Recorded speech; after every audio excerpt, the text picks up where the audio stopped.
Members of Parliament, support staff, radio listeners, TV viewers, all following this meeting via social media, members of the media, good afternoon. A special welcome is extended at this time to the family and friends of the late former Member of Parliament, Mr. Romeo Pantophlet. Amongst the family and friends this afternoon here at Parliament, I also wish to recognize the presence of former Member of Parliament, Mr. William Marlin. Welcome. I welcome you to this extraordinary public meeting of Parliament, public meeting number 22 for today, Wednesday, September the 3rd, 2025.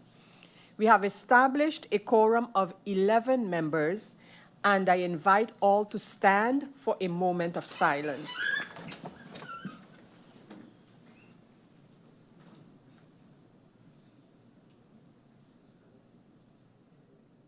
Thank you.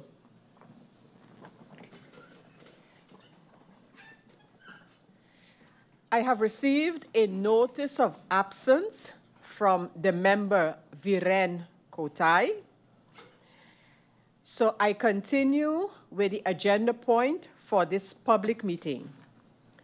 This agenda point for today is a moment of observance in memory of the late former Member of Parliament, Mr. Romeo F. Pantophlet. As we go over to the agenda point, I ask all of you to stand, but I will first pay the tribute and then we go over to that moment. Today, on September the 3rd of the year 2025, we gather as the Parliament of St. Martin for a moment of observance in memory of the late former Member of Parliament, Mr. Romeo F. Pantophlet. Former Member of Parliament, the late Mr. Romeo Pantophlet, passed away in the United States of America on August the 4th of this year.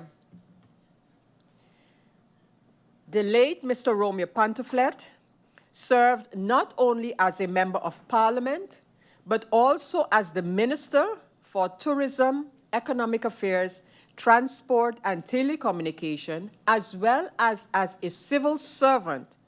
And he concentrated his focus on time on the development of this country via different avenues. He was a quiet and humble individual, always very helpful. A loyal member of the National Alliance faction in the Parliament of St. Martin, and as a Member of Parliament, he was loyal to the country St. Martin, supporting the government and the people of St. Martin. He was passionate and emotionally invested in the direction of the country, and he made this known at every opportunity he would have. This is illustrated, for example, by his chairmanship of the Committee of General Affairs during his term here at Parliament. He served quietly and oftentimes navigating just under the radar. But even so, he impacted the social, labor, educational, and sports sectors of St. Martin as a country and of the people of St. Martin. Even outside of his official functions as a Member of Parliament, Minister of Tourism, Economic Affairs, Transport and Telecommunication, he was passionate about those things that he loved, and sports and education being two of those. It's never easy losing a family member. And as Parliament, it is not easy losing a member or former Member of Parliament. However, when that happens, it is important to stand still and observe and acknowledge the work and contribution that this member has made. So with this moment and brief observance, on behalf of the Parliament of St. Martin, I want to again extend our sincerest condolences to the family and friends of former Member of Parliament, Mr. Romeo F. Pantophlet, and I pray on behalf of the members of Parliament and staff of Parliament of St. Martin that he may rest in eternal peace. At this time, I am going to adjourn this meeting, and we will change the name plaque of the late former Member of Parliament, Mr. Romeo F. Pantophlet, as well as hand over a token of appreciation and thoughtfulness to the family. Members of Parliament, note that during this adjournment, the meeting will continue to be broadcast. Meeting adjourned as I ask all of you to please stand.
I hereby reopen this meeting. You may sit. I hereby reopen this meeting that was called for a moment of observance in memory of the late former Member of Parliament, Mr. Romeo F. Pantophlet. I want to thank, in a very special way, the family and friends of the late Mr. Pantophlet who are here and all who are tuned in to this meeting. Ladies and gentlemen, we have come to the end of this meeting. I thank you all for your presence here, and I hereby close this meeting of Parliament.